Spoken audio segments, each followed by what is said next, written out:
Hello friends, welcome to my YouTube channel GK and mathematics in easy way. आज के video में मैं आपके लिए लेकर आई हूँ क्लास 10 का chapter number 2 polynomial. Algebraic expression polynomial है या नहीं, ये पढ़ने के बाद हम देखते हैं कि डिग्री कैसे फाइंड करते हैं पॉलिनोमियल की। तो डेफिनेशन में क्लियर लिखा हुआ है कि जो भी वेरिएबल है इसके हाईएस्ट पावर को ही हम क्या बोलेंगे, डिग्री किसी भी पॉलिनोमियल में। सपोज टू भी यहाँ लिखा हुआ है -100x⁻10 प्लस x⁻9 या 2x⁻11 प्लस 6। ठीक है, कुछ भी अलजेब्रिक एक्सप्रेशन हो सकता है। हमें क्या करना है, पॉलिनोमियल है या नहीं ये देखना है। और अगर आपको क्वेश्चन में गिवन है कि इस पॉलिनोमियल की डिग्री बताइए, तब आपको पॉलिनोमियल चेक करने की जरूरत नहीं है, क्योंकि ऑलरेडी क्वेश्चन में गिवन है कि ये पॉलिनोमियल है। ठीक है, अगर आपको बोला जाए कि ये अलजेब्रिक एक्सप्रेशन है, क्या इसकी डिग्री आप फाइंड कर सकते हैं, तो आपको क्या करना होगा, पॉलिनोमियल चेक करना होगा। अगर है तो उसकी डिग्री फाइंड करनी होगी। क्लियर, चलिए देखते हैं। ये एक पॉलिनोमियल गिवन है, इसके अंदर अपन देखते हैं कि x की हाईएस्ट पावर क्या है। इस वाली टर्म में x की पावर है 10, सेकेंड टर्म में आते हैं तो पावर आती है 9, थर्ड टर्म में पावर आती है 11 और फोर्थ टर्म जो है वो है एक कांस्टेंट टर्म प्लस 6, ओनली 6 है।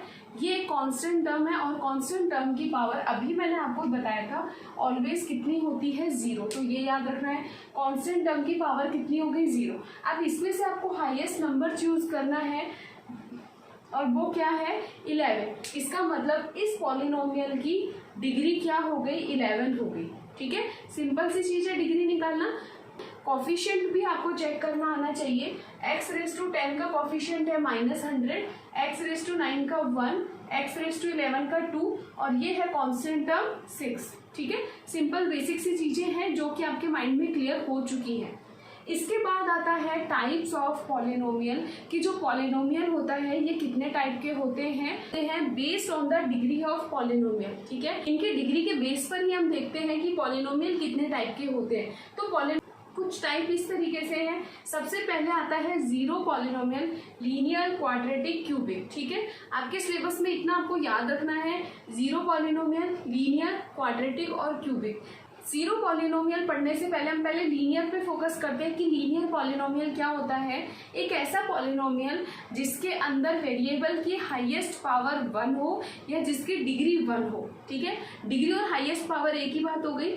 अगर आपने डिग्री बोला है तो आपको वेरिएबल की हाईएस्ट पावर, इतना बड़ा वर्ड बोलने की नीड नहीं होगी। सिंपल आप बोल सकते हो कि एक ऐसा अलजेब्रिक एक्सप्रेशन या ऐसा पॉलिनोमियल जिसकी डिग्री अगर 1 होती है तो उसे हम कहते हैं लीनियर पॉलिनोमियल। क्लियर, सबसे पहले देखते हैं एक लीनियर पॉलिनोमियल। मैंने यहाँ लिखा 2x-5, इसकी हाईएस्ट पावर देखते हैं। इस टर्म में वेरिएबल की पावर कितनी है, 1 और इसमें कितनी है, 0। ठीक है, इसमें वेरिएबल की पावर कितनी हो गई, 1 और इस टर्म में कितनी हो गई, 0 हो गई। हाईएस्ट पावर कितनी हो गई इसमें, 1। ठीक है, इसका मतलब ये कैसा पॉलिनोमियल है, लीनियर पॉलिनोमियल।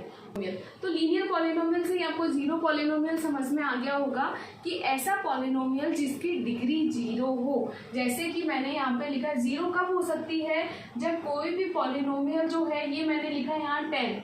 ठीक है, 10 एक कांस्टेंट टर्म है और कांस्टेंट टर्म की ही पावर कितनी होती है, हमेशा 0, क्योंकि हमें दिख रहा है विजुअल कि x⁻0 लगा हुआ है इसके, तो इसकी में वेरिएबल की पावर 0 हो गई। इसका मतलब जीरो पॉलिनोमियल कौन से हो गए, कांस्टेंट टर्म के जितने भी पॉलिनोमियल हैं वो सब जीरो पॉलिनोमियल है। ठीक है, उसके बाद लीनियर समझ में आ गया कि वेरिएबल की हाईएस्ट पावर या फिर उस पॉलिनोमियल की डिग्री अगर 1 होती है तो उसे हम कहते हैं लीनियर पॉलिनोमियल। पॉलिनोमियल को हमेशा आपको p से रिप्रेजेंट करना है और ब्रैकेट में आपको लिखना है जो वेरिएबल आपने यूज में लिया है पॉलिनोमियल लिखने के लिए वो। यहाँ मैंने हमेशा x लिखा है तो मैं यहाँ पे x लिखती हूँ। सपोज टू भी आपने कोई पॉलिनोमियल लिखा है 2k² प्लस 3k, तो इसके अंदर क्या आएगा, pk आएगा। ठीक है, क्योंकि वेरिएबल की जगह आपने कौन सा अल्फाबेट लिया है, k, तो आप यहाँ भी क्या लिखेंगे, k। तो पॉलिनोमियल को इस तरीके से आपको रिप्रेजेंट करना है। ठीक है, लीनियर के बाद आता है क्वाड्रेटिक, वो पॉलिनोमियल जिसकी डिग्री 2 हो। इट मीन्स उस पॉलिनोमियल में वेरिएबल की हाईएस्ट पावर अगर 2 होती है तो उसे ही हम क्या कहते हैं, क्वाड्रेटिक पॉलिनोमियल। सपोज टू भी मैंने यहाँ लिखा pk is equal to 3k² plus 6k - 10। ठीक है। हम यहाँ देखेंगे इस टर्म में k की पावर कितनी है 2, इसमें 1 और इसमें 0, तो हाईएस्ट पावर 2 हो गई, तो इसे हम क्या कहेंगे क्वाड्रेटिक पॉलिनोमियल, ठीक है। इसी तरीके से थर्ड नंबर पे आता है क्यूबिक पॉलिनोमियल। तो क्यूबिक पॉलिनोमियल क्या होता है, वेरिएबल की हाईएस्ट पावर 3 हो या फिर डिग्री 3 हो। जैसे मैंने यहाँ पे लिखा P Z is equal to 10z³ plus 6, simple इतना लिख के छोड़ दिया, ठीक है। इस पॉलिनोमियल में देखते हैं, इस टर्म में वेरिएबल की पावर है 3 और इसमें वेरिएबल की पावर है 0। हाईएस्ट कौन सा हो गया 3, इट मीन्स ये जो पॉलिनोमियल है ये कैसा पॉलिनोमियल है, क्यूबिक पॉलिनोमियल, ठीक है। चलिए अब इनका कुछ जनरल फॉर्म देख लेते हैं। तो सबसे पहले आता है आपका लीनियर पॉलिनोमियल। लीनियर पॉलिनोमियल का जनरल फॉर्म होता है px is equal to ax plus b where a and b are real numbers and a is not equal to 0। यहाँ a is not equal to 0 लिखना बहुत ज़रूरी है, क्योंकि अगर आपने a की वैल्यू 0 ले ली तो अब आपका पॉलिनोमियल जो है वो क्या बचा, ax प्लस b में अगर a 0 ले लिया तो 0x प्लस b, ये 0 को किसी से भी इंटू करने पर 0 ही आता है, ये आपका बन गया b।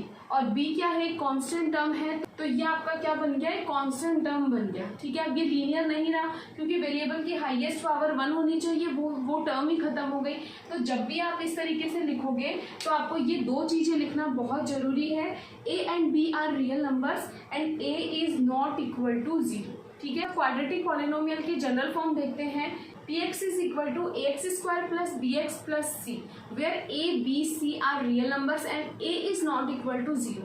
अब यहाँ भी आप गौर कीजिए, अगर आपने is not equal to 0 नहीं लिखा है और a की वैल्यू अगर 0 हो जाती है तो यहाँ देखो px is equal to ax square plus bx plus c, ये टर्म तो पूरी 0 हो गई और अब आपके पास क्या बच गया bx प्लस सी, और bx प्लस सी जो है इसमें x की हाईएस्ट पावर 1 है, यानी जो आप क्वाड्रेटिक पॉलिनोमियल लेकर चले थे वो अब क्या बन गया, एक लीनियर बन गया, वो क्वाड्रेटिक बचा ही नहीं है।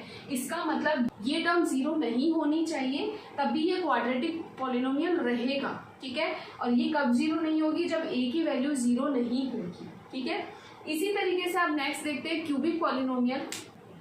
तो क्यूबिक पॉलिनोमियल का जनरल फॉर्म हो गया ax³ plus bx² plus cx plus d where a, b, c, d are real numbers and a is not equal to 0। Same situation यहाँ है कि अगर a की वैल्यू 0 हो जाती है तो क्यूब वाली टर्म तो वहाँ से कैंसिल आउट हो गई, अब स्क्वायर वाली टर्म बची है तो वो क्यूबिक नहीं रहा है, अब वो क्या बन गया है, क्वाड्रेटिक बन गया है। तो ये बेसिक से चीज़ें आपको क्या करनी है, याद रखनी है। आज की वीडियो में हमने पॉलिनोमियल से रिलेटेड सिंपल सी चीज़ें देखी थी। आई होप आपको ये वीडियो पसंद आया होगा, ये सिंपल सी चीज़ें आपको समझ में भी आ गई होगी, डेफिनेटली समझ आई होगी। अगर वीडियो पसंद आए तो प्लीज़ वीडियो को लाइक जरूर कीजिएगा, चैनल को सब्सक्राइब कीजिएगा। Thanks for watching.